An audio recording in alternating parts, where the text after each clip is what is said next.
Good morning, friends. From today, we are going to start the textbook. As we know that in this year's textbook, we have 4 units, and each 4 units consist with 6 lessons, including poem also. In some units, there are 5 lessons.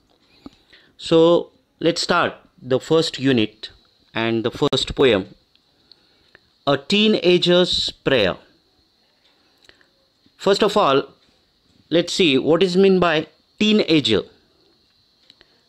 The children in between the age of 13 to 19 is known as teenager. And friends, this age is very important age, as we know that in this age each and every children start taking their own decisions. Before this age, our parents take decision for us, including choosing dress or going to school, choosing other things related with our life. Basically, parents choose all these things, take decisions for us, but the children from this age start taking their own decisions, start taking their own responsibilities, and in this age all the children have to take very important decisions regarding with their life. And one more thing is there, many kinds of physical and mental changes happen in our body. So this age is very important. In another word, I can say this age is known as explosive age. So the age between 13 to 19 is considered as teenage. This poem is basically a prayer made by a teenager. He appeals to the God to help him to make his life successful, to help him to take decisions in his life which leads to a great success, and also help him to keep away from the bad things in his life. So friends, let's see the poem. In this poem, the first activity is chit chat activity. Let's see it. What is it? When you have to take important decisions, what do you generally do? काय अर्थ होतो याचा? या वयामध्ये, आता तुम्ही सगळेजण याच वयामध्ये आहात, जेव्हा तुम्ही तुमच्या आयुष्यामध्ये काही डिसिजन घेत असता तेव्हा खालीलपैकी कोणत्या गोष्टी करता? आता इथे काय करायचं आहे तुम्हाला? या बऱ्याचशा गोष्टी तुम्ही करत असताल तर त्याला प्राधान्यक्रम, प्रेफरन्स नंबर द्यायचा आहे. म्हणजे जी गोष्ट तुम्ही आवर्जून करता त्याला 1 नंबर द्या, मोठ्या प्रमाणात करता, आणि त्या क्रमानुसार त्याच्यात पुढे नंबर लिहायचे. कुठल्या गोष्टी आहेत त्या पाहूया. कन्सल्ट पॅरेंट्स अँड एल्डर्स, म्हणजे निर्णय घेताना पॅरेंट्सला किंवा जे काही ज्येष्ठ असतील घरात त्यांच्याशी विचारविनिमय केला जातो. जर तुम्ही हे करत असताल जास्त प्रमाणात तर पुढच्या बॉक्समध्ये 1 नंबर द्यायचा. Next one, contact friends for advice, मित्रांना कॉन्टॅक्ट करता सल्ला घेण्यासाठी. Pray to God for guidance. Next one, think deeply in silence, एकट्यात बसून विचार करता, शांतपणे विचार करता. Ask your teacher for help, शिक्षकांची मदत घेता.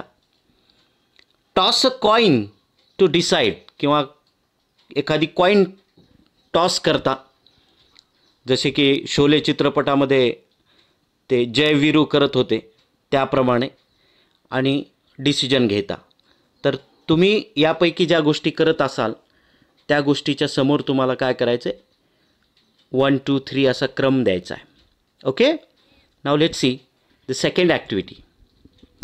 In poetry, very often there are lines in which the poet seems to talk directly to an absent person, an abstract idea or thing or object. Such a tactic device used by the poet is the figure of speech, apostrophe.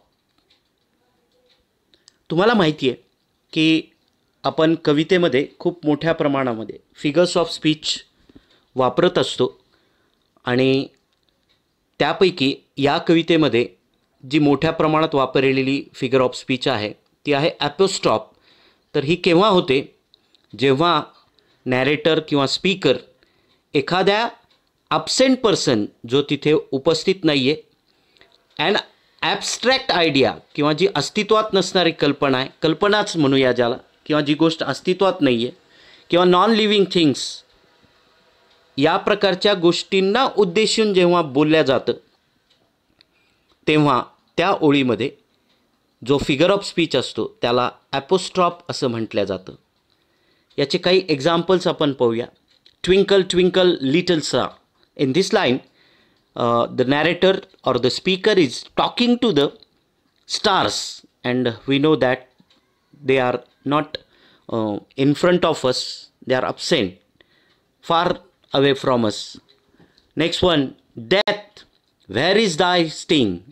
आता इथे narrator डेथशी बोलतोय, जी की abstract thing आहे, जे आपण ज्याचं पाहू शकत नाही अशी आहे.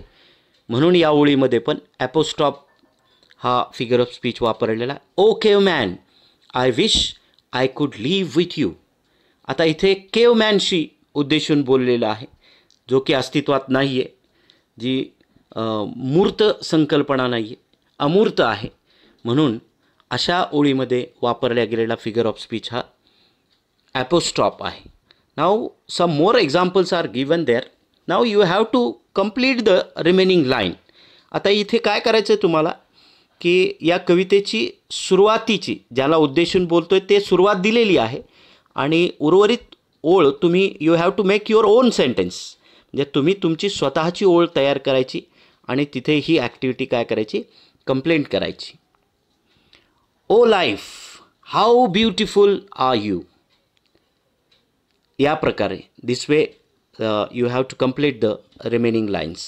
Okay, now let's see the poem. A teenager's prayer. This poem is a prayer made by the speaker to the God. A teenagers made a prayer to the God. Let's see the first stanza. Each day brings new beginnings. Decisions I must make. I am the only one to choose the road that I will take. It's a very beautiful stanza. There is very great meaning hidden in this stanza. Let's see line by line. Each day brings new beginning. It means every day new opportunities ahead of us. Forget about the past. Each day brings new life for us. प्रत्येक दिवस हा जीवनाची नवीन सुरुवात असते, कारण प्रत्येक दिवशी वेगवेगळ्या संधी आपल्यासमोर आलेल्या असतात. Decisions I must take. आणि या प्रत्येक दिवशी मला नवीन नवीन निर्णय घ्यावे लागतात. Now students, let's see the second line of this stanza. Decisions I must make. In this line the traditional structure of sentence didn't followed. मग ते कसं असतं, ट्रॅडिशनल पारंपरिक वाक्याची सुरुवात सब्जेक्टने होते, then helping verb, then main verb and then object अशी रचना असते.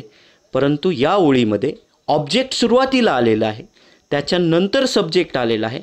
म्हणजेच या ओळीमध्ये इन्व्हर्जन नावाचा फिगर ऑफ स्पीच वापरलेला आहे. It means inversion means when the in the given line no traditional structure of the sentence followed then it is inversion figure of speech. म्हणून सेकंड लाईनमध्ये इन्व्हर्जन हा फिगर ऑफ स्पीच वापरलेला आहे. I am the only one to choose the road that I will take. आयुष्यामध्ये जे काही निर्णय घ्यायचे ते मलाच घ्यायचेत. मला ज्या मार्गाने आयुष्यामध्ये पुढे जायचं आहे तो मार्ग मलाच निवडायचा आहे. I am the only one who has to take the responsibility, who has to choose the way, which way I wants to progress in my life.